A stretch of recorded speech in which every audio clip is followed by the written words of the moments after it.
कल Republic day हम लोग सेलिब्रेट नहीं कर रहे जितने भी एक्टिविस्ट हैं, क्योंकि आपने देखा तेलंगाना में किस तरीके से इतना मास मैसेकर हुआ है, मंकीज का, डॉग्स का और वाइल्ड लाइफ का भी। तो जिस प्रकार से इतने कानून तोड़े जा रहे हैं, तो काहे का गणतंत्र दिवस। तो 51 आर्टिकल जो है हमारा, आर्टिकल 51 AG, उसको दोबारा से बरकरार करने के लिए हम लोग कल सबको याद कराएंगे। जितने भी लोग रिपब्लिक डे मना रहे हैं, आपको बता दूं, जब ये गणतंत्र बना था, इट वाज अ रिपब्लिक जिसमें 51 AG में सबको ऑर्डर्स दिए गए थे।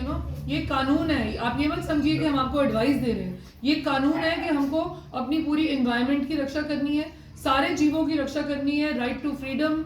इतने सारे आर्टिकल्स और इतने सारे लॉज की धज्जियां उड़ाई जा रही हैं, और जिस तरीके से कॉन्स्टिट्यूशन की हत्या की जा रही है, तो गणतंत्र दिवस मनाने का मतलब ही नहीं रह जाता बिल्कुल भी। असली रिपब्लिक डे हम उस दिन सेलिब्रेट करेंगे जिस दिन इतनी सारी इन मौतों का बदला लिया जाएगा और दोबारा से हमारी कॉन्स्टिट्यूशन स्थापित होगी। जैसे हमारा देश अहिंसा के लिए माना जाता था, दोबारा से उसी अहिंसा के लिए माना जाएगा, ये हिंसा छोड़ी जाएगी।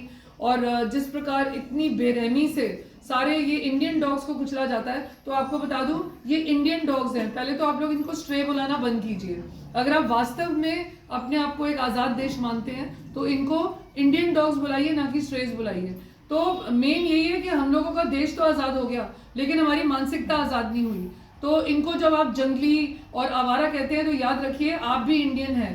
फर्क यह है कि ब्रिटिश एम्पायर बोलता था Indians and dogs not allowed, और आप हिंदुस्तानी होकर बोलते हैं इंडियन डॉग्स नॉट अलाउड। तो देखा जाए, अभी गणतंत्र दिवस तो दूर की बात है, स्वतंत्रता भी असली हमें उस दिन मिलेगी जिस दिन हमारे मानसिक जो हमारी स्वतंत्रता है वो हमें मिलेगी। तो कल प्लीज हमारे साथ एक ये ब्लैक डे ऑब्जर्व कीजिए और हम लोग के साथ जुड़िए, और हम लोग तेलंगाना के जितने भी बच्चे वहां मारे गए हैं उनके लिए हम लोग न्याय की डिमांड करेंगे कल।